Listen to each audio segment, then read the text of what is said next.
I remember a time when Ben and I were sitting together in front of the television, laughter and excitement bubbling between us. Like many 8-year-olds, we had a favorite movie we would replay until we could recite every line. With Ben's mum at the supermarket just down the road, we felt invincible, free to lose ourselves in our imaginations. It was a calm summer day in Melbourne. The air was still. Suddenly, out of the corner of my eye, I saw it, the front door creaking open ever so slowly. When I mentioned it to my friend, he casually said, "Oh, that's just Oscar getting our attention," but as soon as he said that, the door slammed shut with a loud finality that sent chills down my spine. While I sat there, completely stunned, I noticed a pile of mail on a small table in the hallway suddenly shift, as if someone had bumped it while walking past. I looked out the window and everything was still. There wasn't even a hint of a breeze. Welcome back to the Whispered Realm. Today I'm taking you back to a time when I was 8 years old, full of curiosity about the paranormal. In fact, I was obsessed with the unexplained. It was during this time that I had my first paranormal experience, and it still gives me chills to this day. So grab your blankets and get comfy as we dive into the haunting of a ghost named Oscar. Ben and I were inseparable friends, spending countless afternoons immersed in video games at my house. But I could not shake the feeling that something was off. He hadn't invited me over to his place yet. I mentioned it a couple of times, but each time he quickly changed the subject. Even at 8 years old, I was smart, or aware enough, not to push the topic. One day, while at school discussing scary movies with a few other friends, I felt a mix of excitement and trepidation. My cousin would often let my brother and me watch scary films when she babysat us, so at the grand old age of 8, I considered myself an expert on scary cinema. During the discussion, I noticed Ben was unusually quiet. After a brief pause, he finally spoke up, revealing that his house was haunted by a ghost named Oscar. According to him, Oscar loved to play tricks. He would open and close doors, and sometimes his family would find things mysteriously moved around the house. At first, I dismissed it as mere imagination. The name Oscar even felt a bit ridiculous, reminding me of a certain green and grouchy puppet. But there was something in the way Ben talked about Oscar that gave me pause. I admit I was curious about Oscar. I bombarded Ben with questions, and to my surprise, he became increasingly open about discussing his ghostly companion. In the back of my mind, I wondered if Ben was just making this up for attention, but the topic of his resident ghost thrilled me. Eventually, Ben invited me over to play at his house. I remember the first time I stepped into Ben's place. His mum was a loud, cheerful woman who radiated kindness. Her 2 daughters mirrored her exuberance, but Ben's father was a different story.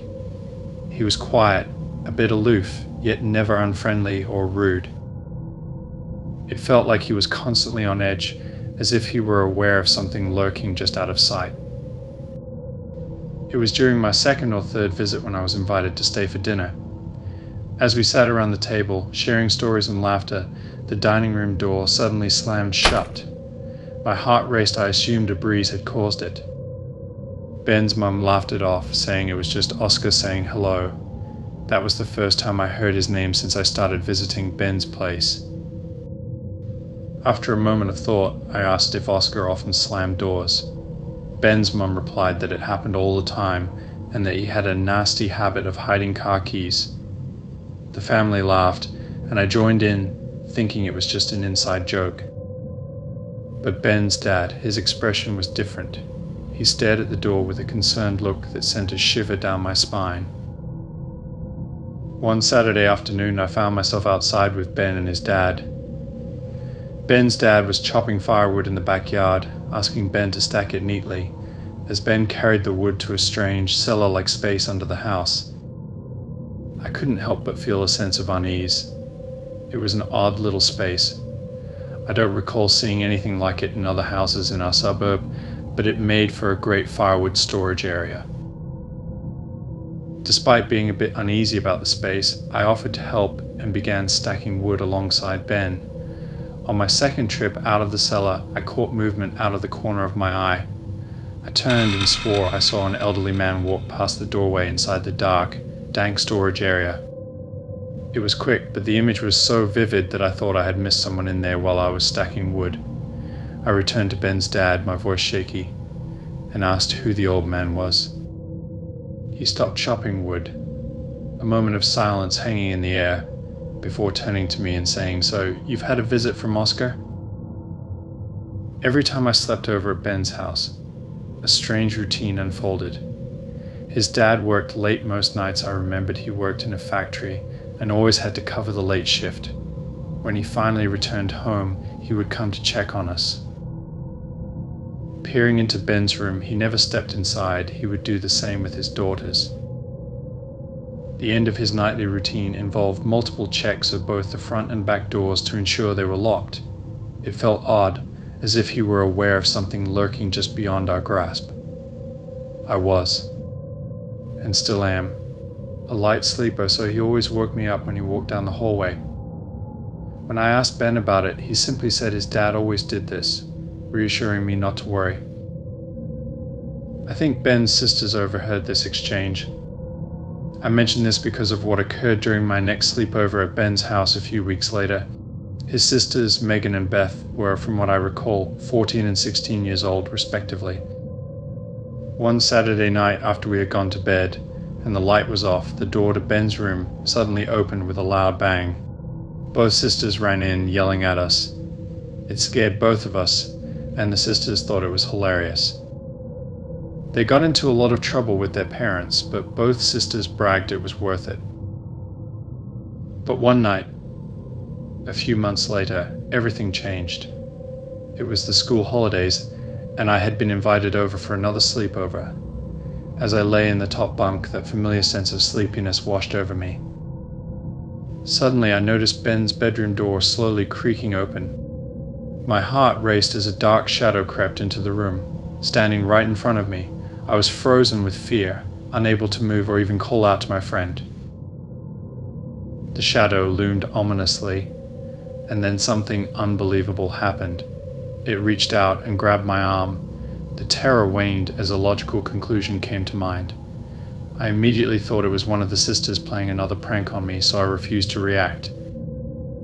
After a moment of whoever or whatever was pulling my arm, like it was feebly determined to pull me off the top bunk, I swatted out in annoyance.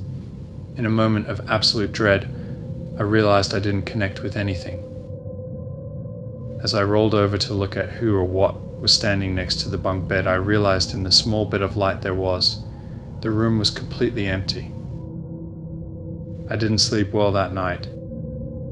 First thing in the morning, I told Ben about my experience, venting about what I assumed was one of his sisters playing a prank on me. Ben looked confused and said that both of his sisters had gone out to stay their own friends' places after we had gone to bed. Something he learned was going to happen before I had turned up yesterday. After a moment of shock, I asked if it could have been his mum or his dad. Ben looked annoyed at the insinuation. He said since it had been Thursday yesterday, his dad would be working the graveyard shift. He added his mum is not the sort of person to play pranks on people. About an hour later, his dad came home from work, followed by Ben's sisters a couple of hours after that. This left me wondering who or what I had encountered. So what do you think? Was Oscar a friendly ghost, or was I just imagining things? This experience has stayed with me all these years, and it makes me wonder about the mysteries that surround us. It taught me that sometimes the things we fear most can spark our deepest curiosities. If you have your own ghost stories, I'd love to hear them. Share them in the comments below. Thank you for watching, and I'll see you for the next unsettling tale.